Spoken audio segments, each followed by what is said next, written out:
Assalamualaikum warahmatullahi wabarakatuh. Sebelum dilanjut ke kajian Sapinah Bahasa Sunda, ini saya akan menanggapi pertanyaan dari saudara Hadi Seluler satu hari yang lalu.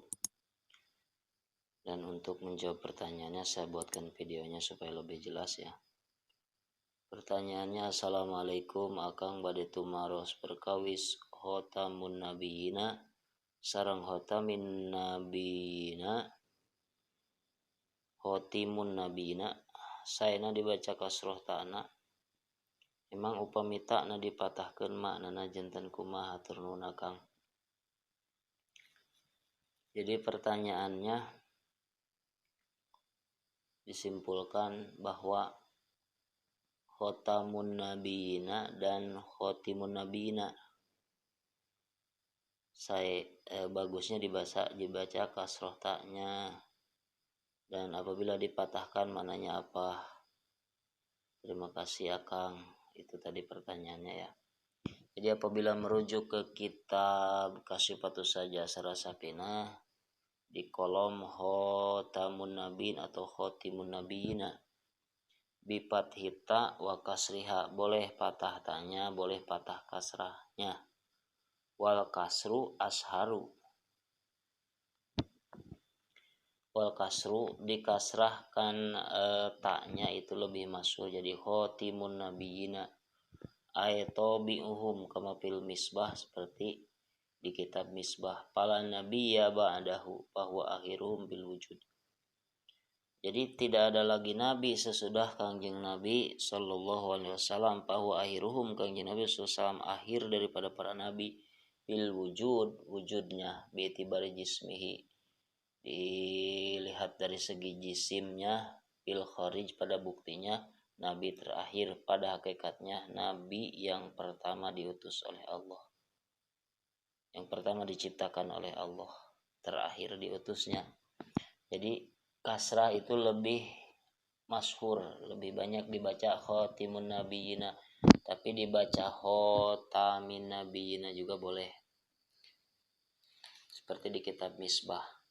Kalau khotamun nabiyina itu masih sama maknanya, akhir daripada para nabi, seperti apabila kita lihat di kamus yang saya punya ini adalah kamus Al-Munawwir, itu sama, ketika dibaca khotamu dan khotimu itu maknanya sama-sama makna akhir.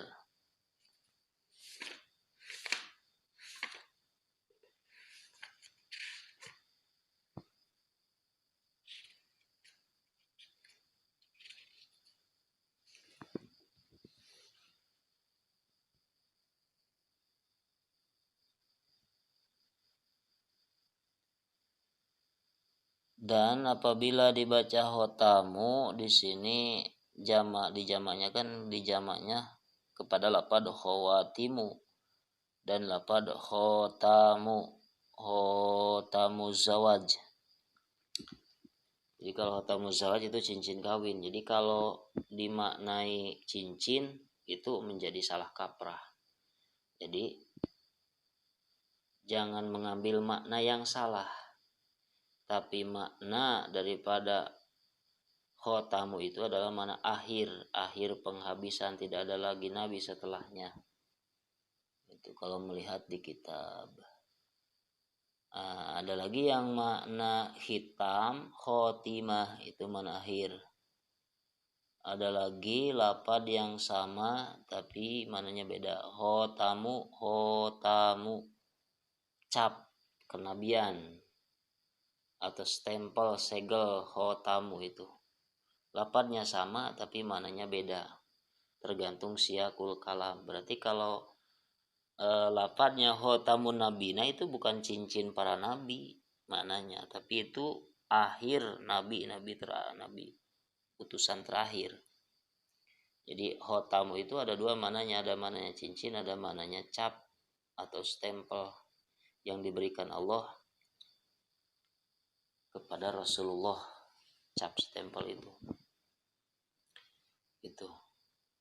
Jadi diulang, Hotamu boleh, hotimu boleh, yang masyhur hotimu. Hotamu juga boleh, maknanya hotamu itu cap atau stempel. Tapi stempelnya itu cap kenabian yang ditulis oleh Allah di dadanya Rasulullah Shallallahu Alaihi Wasallam. Sekian mungkin bisa dipahami, dan jika masih ada pertanyaan silakan sertakan di kolom komentar. Assalamualaikum warahmatullahi wabarakatuh.